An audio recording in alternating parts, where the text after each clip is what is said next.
नमस्कार। आयुक्तालय कॉलेज शिक्षा जयपुर राजस्थान के तत्वावधान में ज्ञानदूत द्वितीय कार्यक्रम के तहत छात्र हित में पाठ्यक्रमानुसार जो ऑनलाइन कक्षाएं हैं वो संचालित की जा रही हैं और इसमें हम हिंदी साहित्य विषय का अध्ययन कर रहे हैं और आज हिंदी साहित्य में हम शमशेर बहादुर सिंह पर बात कर रहे हैं। इस कालांश में हम शमशेर बहादुर सिंह की रचनाओं पर हम बात करेंगे, उनके कृतित्व पर बात करेंगे। तो जैसा कि विदित है, शमशेर बहादुर सिंह आधुनिक हिंदी कविता के एक महत्वपूर्ण हस्ताक्षर हैं, महत्वपूर्ण कवि हैं। शमशेर बहादुर सिंह तार सप्तक के एक कवि के रूप में भी जाने जाते हैं। प्रश्न उठता है कि तार सप्तक क्या है? तो जैसा कि हमें पता है, तार सप्तक एक काव्य संग्रह है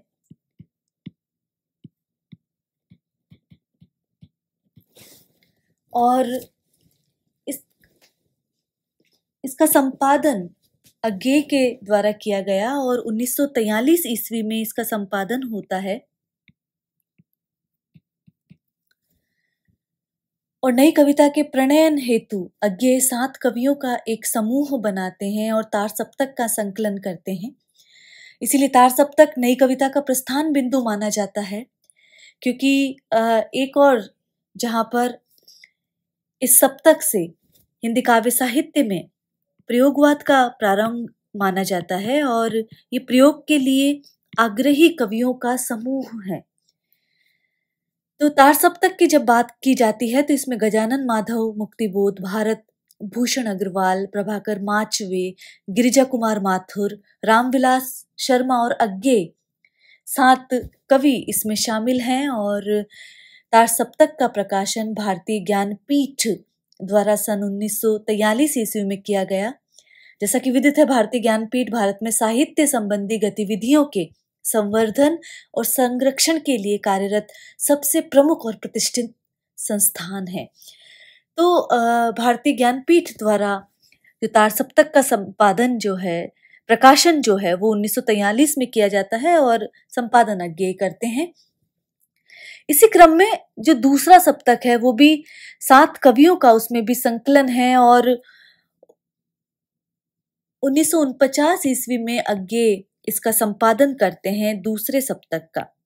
और जब हम दूसरे सप्तक की बात करते हैं तो उसी दूसरे सप्तक में शमशेर बहादुर सिंह शामिल हैं। भवानी प्रसाद मिश्र, शकुंतला माथुर, हरिनारायण व्यास, शमशेर बहादुर सिंह, नरेश मेहता, रघुवीर सहाय और धर्मवीर भारती की रचनाएं दूसरा सप्तक में शामिल हैं। जब हम दूसरे सप्तक की बात करते हैं तो इस संग्रह को बहुत विचारोत्तेजक और विवादास्पद भूमिका वाला संग्रह भी कहा जाता है। तो इस तरह जो सप्तक है वो 4 सप्तक आते हैं और दूसरे सप्तक में शमशेर बहादुर सिंह शामिल हैं। इसी तरह तीसरा सप्तक जब हम देखते हैं तो इसमें कुंवर नारायण, कीर्ति चौधरी, सर्वेश्वर दयाल सक्सेना, मदन वात्स्यायन, प्रताप नारायण त्रिपाठी, केदारनाथ सिंह और विजय देव नारायण शाही की रचनाएं संकलित हैं और उसका प्रकाशन भारतीय ज्ञानपीठ से 1959 ईस्वी में होता है। तो ये इस तरह जो संकलन है, जो आते हैं, सप्तक आते हैं और इसके बाद जो चौथा सप्तक है वो नामवर सिंह जो है वो प्रकाशित करते हैं और 1979 ईस्वी में प्रकाशित होता है। उसमें अवधेश कुमार, राजकुमार कुंभत, स्वदेश भारती, नंदकिशोर आचार्य, सुमन राजे, श्रीराम वर्मा और राजेंद्र किशोर सम्मिलित होते हैं। फिलहाल हम बात करेंगे शमशेर बहादुर सिंह पर और शमशेर बहादुर सिंह जैसा कि विदित है 1911 ईस्वी में इनका जन्म होता है, 1993 ईस्वी में देहावसान और अज्ञे द्वारा जो 1943 ईस्वी में तार सप्तक का प्रकाशन होता है उसके द्वितीय सप्तक में इस शामिल कवि हैं और एक हिंदी कविता में एक अति विशिष्ट कवि के रूप में मान्य हैं। हिंदी कविता में निरंतर प्रयोगशील रहने वाले और बिंब को काव्य भाषा के रूप में प्रयुक्त करने वाले प्रेम और सौंदर्य के ये कवि हैं और मासल इंद्रिय बिंबों के रचयिता जो शमशेर है वो प्रगतिवादी विचारधारा से आजीवन जुड़े रहे, तो प्रगतिशील कवियों की श्रेणी में रखे जाते हैं। और इनकी जो चुका भी नहीं हूँ में काव्य संग्रह के लिए साहित्य अकादमी इन्होंने प्राप्त किया है। तो आधुनिक हिंदी कविता के प्रमुख कवियों में से एक हैं। इन्हें नागार्जुन और त्रिलोचन के साथ हिंदी कविता की प्रगतिशील त्रयी में शामिल किया गया है और नई कविता के महत्वपूर्ण कवि माने जाते हैं और नई कविता का आरंभ अज्ञेय के दूसरे सप्तक से माना जाता है। ये भी एक महत्वपूर्ण तथ्य है। शमशेर की कविताओं की जो बात की जाती है तो वो अनुभूति परक अभिव्यक्ति, जटिल बिंब विधान और प्रयोग धर्मिता के लिए शमशेर जाने जाते हैं। और जब शमशेर की बात करते हैं तो उनकी जो संकलन है, कुछ कविताएं 1956 ईस्वी में आता है, कुछ और कविताएं 1961 ईस्वी में, चुका भी नहीं हूं मैं 1975 में, इतने पास अपने 1980 में, उदिता अभिव्यक्ति का संघर्ष 1980 में, बात बोलेगी 1981 में और काल तुझसे होड़ है मेरी 1988 में आता है। तो जब हम देखते हैं कि सच्चिदानंद वात्स्यायन अज्ञेय द्वारा जो 1951 में दूसरा सप्तक प्रकाशित होता है, उसके महत्वपूर्ण कवि शमशेर अपना सफर जो अपने प्रारंभिक कविताओं में छायावादी कविताएं भी वो लिखते हैं, लेकिन यहाँ पर वो बहुआयामी व्यक्तित्व, वैचारिक सोच और संवेदना को प्रकट करते हैं। एक काव्य यात्रा यदि उनकी देखें तो वो निराला से विशेषतः परिमल और अनामिका से प्रभावित रही है, उनकी स्वीकारोक्ति है। साथ ही उर्दू की गजलियत और चित्रकारी ने भी उनके काव्य और विचारों को प्रभावित किया है। तो यहाँ पर शमशेर बहादुर सिंह उन कवियों में रहे हैं जो लगातार कविता के प्रति सजग और समर्पित व्यक्तित्व रखते हैं। राजनीतिक दृष्टि से बहुत ज़्यादा सक्रिय वे नहीं रहे, लेकिन उनकी कविता में निहित मूल्य दृष्टि में और उनकी घोषित राजनीति में राजनीतिक दृष्टि से लगातार एक विरोध भी रहा है।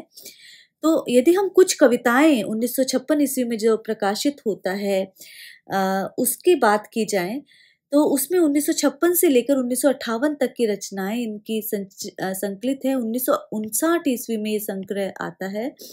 तो इस संकलन की कविताओं का चयन जो है जगत शंखधर करते हैं और इसमें भी भिन्न भिन्न रंगों और भावों की लगभग 36 कविताओं का ये संग्रह है और मुक्त छंदीय कविताएं हैं और उनके प्रयोग धर्मिता के दर्शन होते हैं। निराला के प्रति जो कविता है उससे इस संकलन का प्रारंभ होता है और यहाँ पर जो भावना और वैचारिकता और संवेदना के दर्शन उनमें होते हैं। कुछ और कविताएं 1961 में आता है और इस संग्रह में टूटी हुई बिखरी हुई जैसी महत्वपूर्ण कविता समावेशित है। प्रगतिवादी विचारधारा का प्रतिनिधित्व करने वाली बात बोलेगी और वाम वाम वाम दिशा जैसी रचनाएं भी कुछ और कविताएं शीर्षक संग्रह में समावेशित है। चुका भी नहीं मैं इसके लिए 1977 में साहित्य अकादमी पुरस्कार से सम्मानित हो चुका है ये संग्रह और 1975 में ये प्रकाशित होता है। 50 कविताओं का ये संग्रह है जिसमें शिल्प और भाषा का जो नवीन आग्रह है वो दिखाई देता है और 1981 में इस संग्रह का संशोधित संग्रह चुका भी हूं नहीं मैं के नाम से प्रकाशित होता है और ये एक महत्वपूर्ण संग्रह है। इतने पास अपने और उदिता अभिव्यक्ति का संघर्ष भी इनकी महत्वपूर्ण संकलन है।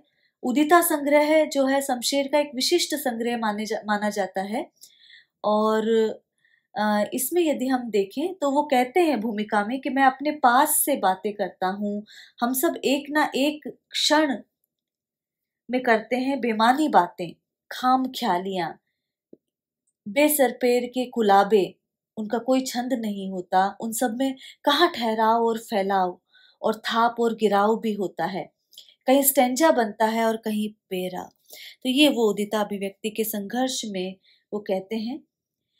इतने पास अपने भी शमशेर का एक श्रेष्ठ संग्रह है और इस कविता संग्रह की अधिकांश रचनाएं मृत्युबोध और साथी कवियों कलाकारों की कला को स्वीकारने आदि से संबंधित हैं।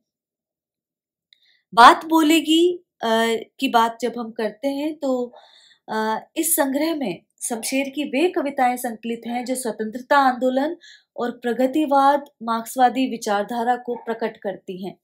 तो वो संकलन इसमें आते हैं। 38 रचनाएं इसमें 38 कविताएं इसमें समावेशित हैं और इस संग्रह में उनकी काव्य प्रक्रिया देश भाषा समाज धर्म और राजनीति के विषयों को इस कविताओं की विषय वस्तु के रूप में उठाया गया है। बात बोलेगी हम नहीं भेद खोलेगी बात ही, ये शीर्षक कविता है। काल तुझसे है होड़ मेरी, काल तुझसे होड़ है मेरी, शमशेर का ये काव्य संग्रह है 1988 में आता है, वाणी से प्रकाशित होता है और इसमें डॉक्टर रंजना अरगड़े द्वारा चयनित कविताओं में अधिकांश रचनाएं इसमें पूर्व प्रकाशित काव्य संग्रहों में आ गई है, लेकिन फिर भी इसमें काफी रचनाएं हैं जो अप्रकाशित है। इस संग्रह की रचनाओं के विषय में शमशेर ने कहा है कि मैं सदा ही अपने मानसिक परिवेश को चित्रित करता रहा हूँ, परिवेश के साथ साथ उसके माहौल को भी। तो इस संग्रह में उनके जीवन के सतत संघर्ष को देखा जा सकता है और कवि काल से होड़ लेते नजर आते हैं। काल अपराजित है, उससे कोई पराजित नहीं कर सकता, किंतु शमशेर तो उसमें वास कर रहे हैं, वह भी अपराजित रहकर। वे एक निष्ठ लक्ष्य के प्रति पूर्ण समर्पित और स्थिर नजर आते हैं। इसलिए वो कहते हैं तुमको पाना है अविराम सब मिथ्याओं में ओ मेरे सत्य। उनकी मृत्यु के पश्चात एक संग्रह और प्रकाशित होता है और उसका शीर्षक है कहीं बहुत दूर से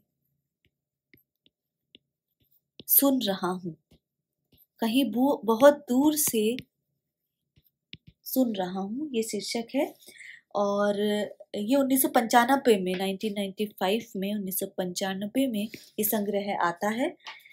इसी तरह टूटी हुई बिखरी हुई अशोक वाजपेयी द्वारा संपादित और प्रकाशित इस कविता संग्रह में शमशेर के सभी आब और रंगों की कविताएं हैं, सभी मूड की कविताएं, सभी विचारों की कविताएं हैं और एक संकलन प्रतिनिधि कविताओं के नाम से भी आता है। तो यदि देखें तो शमशेर का एकमात्र कहानी संग्रह है प्लॉट का मोर्चा और ये गद्य संकलन, इसमें इनकी 23 कहानियां और स्केच संकलित हैं। ये कहानियां और स्केच उनकी गद्य की भाषा शैली की सूक्ष्म से सूक्ष्म जो विशेषताएं हैं उन्हें उद्घाटित करते हैं।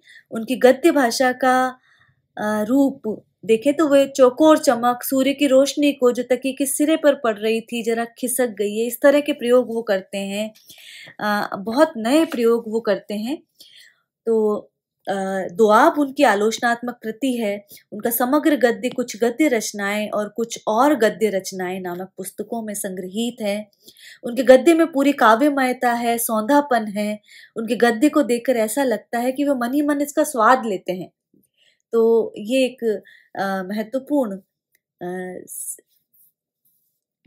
विशेषता है उनके गद्य की। 1992 में कुछ और गद्य रचनाएं ये प्रकाशित होता है और रंजना अरगड़े ही इसका भी संपादन करती हैं। तो शमशेर चाहे गद्य लिखें या पद्य लिखें, कहानी लिखें, स्केच लिखें या समीक्षा लिखें, वे पूरी नजाकत के साथ और गंभीरता लेते हुए दिखाई देते हैं। ये उनकी विशेषता है। जैसा कि हमने पहले भी कहा, चुका भी नहीं हूं मैं कविता संग्रह के लिए 1977 के साहित्य अकादमी पुरस्कार से इन्हें सम्मानित किया गया। 1975 में ये संग्रह प्रकाशित होता है। इनकी जो महत्वपूर्ण रचना है काल तुझसे होड़ है मेरी, वो एक महत्वपूर्ण रचना है और उसका पाठ हम यहाँ करते हैं। काल से, जैसा कि इस कविता का जो प्रतिपाद्य है कि व्यक्ति काल से पराजित हो जाता है, समय के आगे किसी की नहीं बनती, समय से किसी की नहीं बनती, लेकिन यहाँ तो समय से कवि की ठन गई है। इसलिए वो कहते हैं काल तुझसे होड़ है मेरी, मेरी प्रतिस्पर्धा तुझसे है, अपराजित तू, तुझ में अपराजित मैं वास करूं। तू अपराजित है, लेकिन मैं अपराजित व्यक्तित्व के रूप में तुझ में निवास करता हूं। इसीलिए तेरे हृदय में समा रहा हूं, सीधा तीर सा, जो रुका हुआ लगता हो कि जैसा ध्रुव नक्षत्र भी न लगे। एक एक निष्ठ स्थिर कालोपरि भाव, भावोपरि सुख आनंदोपरि, सत्य सत्यासत्योपरि, मैं तेरे भी ओ काल ऊपर। तो मैं एक निष्ठ हूं, ध्रुव तारे से भी अधिक स्थिर हूं, कालों से परे हूं, भावों से परे हूं, आनंदों से परे हूं और सत्यासत्य से भी परे हूं। मैं तेरे भी ओ काल ऊपर, तुझसे भी मैं ऊपर हूं। सौंदर्य यही तो है जो तू नहीं है ओ काल, जो मैं हूं, मैं की जिसमें सब कुछ है। क्या क्या है? मुझ में हलचल है, क्रांतियां, कम्युनिस्ट, समाज के नाना कला, विज्ञान और दर्शन के जीवंत वैभव से समन्वित व्यक्ति मैं जो वह हरेक हूं जो तुझसे ओ काल परे है। तो काल से परे जितनी भी चीजें हैं जो चलायमान है, जहां क्रांति की बात है, वो मैं हूं। ये बात शमशेर कहते हैं। तो सर्वथा नवीन विषय वस्तु, नवीन भाव भंगिमा, नवीन जो विषय है वो ये लेकर आते हैं।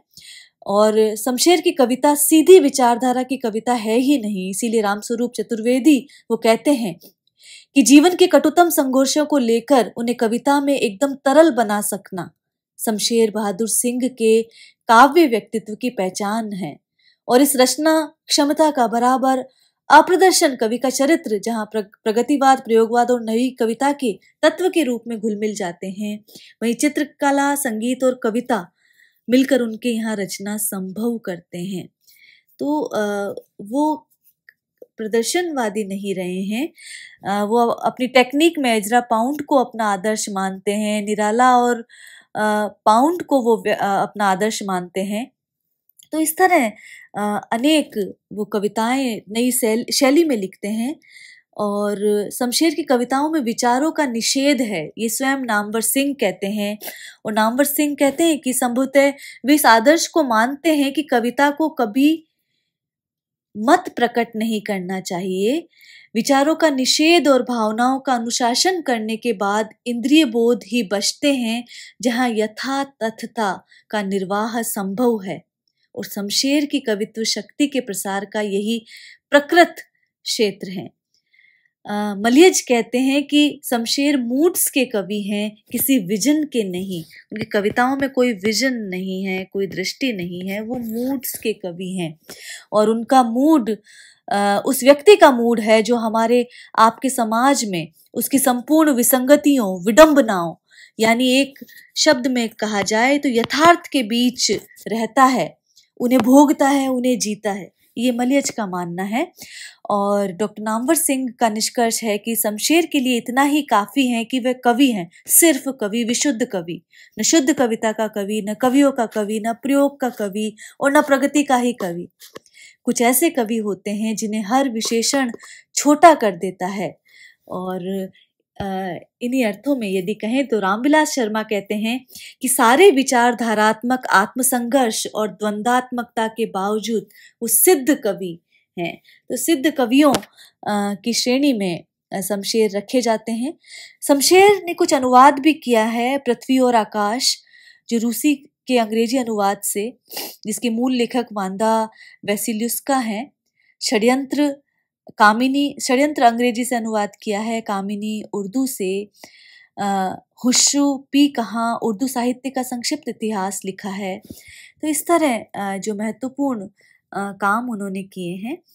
इन्हें कबीर सम्मान और मैथिली शरण गुप्त सम्मान से भी सम्मानित किया जा चुका है। तो शमशेर जो है हिंदी कविता, आधुनिक हिंदी कविता के महत्वपूर्ण हस्ताक्षर के रूप में जाने जाते हैं। और शमशेर हिंदी कविता में इंद्रिय बोध की सर्चना करते हैं, नए भावों को लेकर आते हैं और इस तरह जो काव्य शैली के रूप में जाने जाते हैं। शमशेर बहादुर सिंह जो हैं मुक्त साहचर्य और असंबद्धता जन्य दुरूहता के तत्व कविता में उनके साफ नजर आते हैं। उनके अभिव्यक्ति में कहीं कहीं अधूरापन भी लगता है। उलझन भरी संवेदनशीलता अधिक नजर आती है। उनमें शब्द मोह और शब्द खिलवाड़ के प्रति भी अधिक जागरूकता है। शब्द योजना के माध्यम से वो संगीत ध्वनि उत्पन्न करने की भी चेष्टा करते हैं। तो ये सारी प्रवृत्ति शमशेर बहादुर सिंह के काव्य में देखी जाती है और यही शमशेर बहादुर सिंह की कविता का वैशिष्ट्य है।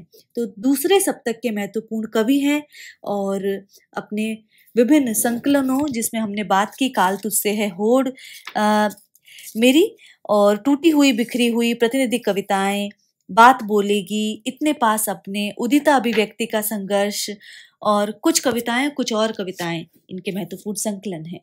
तो शमशेर बहादुर सिंह पर इतनी बात। नमस्कार।